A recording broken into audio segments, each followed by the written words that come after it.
Hello Year 12 and welcome. Now, what we're going to do now, we're going to go over an Alexander II interpretation question.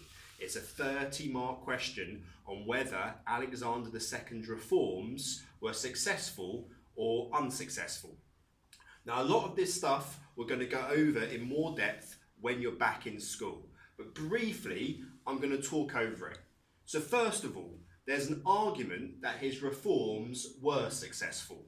Because one thing he did, he emancipated the serfs. That means he freed the peasants. The serfs are the peasants. That was a success. He freed the peasants.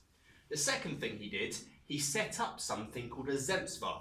And the Zemstva is like a local council. And these were much more democratic than the organisations which had existed before. The third thing he did, he relaxed censorship. You were allowed to publish whatever books you wanted to in Russia. And the last thing he did, he tried to make the structure of government more Western, more better, basically. And he set up a council of ministers. So the four things Alexander II did that were successful were, number one, he freed the serfs. Number two, he set up the Zemstva. Number three, he relaxed censorship. And number four, he reformed the structure of government. However, some of his reforms, could be argued to be unsuccessful. So, the relaxation of censorship led to opposition. Basically, people could read books that were anti-Alexander II. And this led to his assassination in 1881 by a terrorist organisation called the People's Will. Now, the Zemstva, they were more democratic, but they were dominated by the nobility. 74% of the Zemstva were still noble.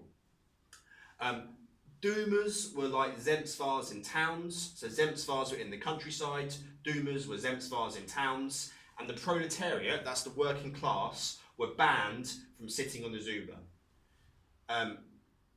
Alexander II, he freed the serfs, he freed the peasants. However, peasants owned by Alexander II weren't free to 1866.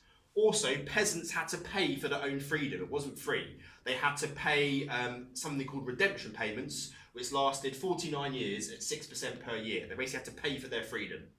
And lastly, there were lots of peasant rebellions after the Emancipation Edict, such as the Besnard Revolt. So Alexander II, there's an argument that his reforms were successful, and the information you had in the previous slide go through that. There's also an argument that his reforms were unsuccessful, and you've got these points here.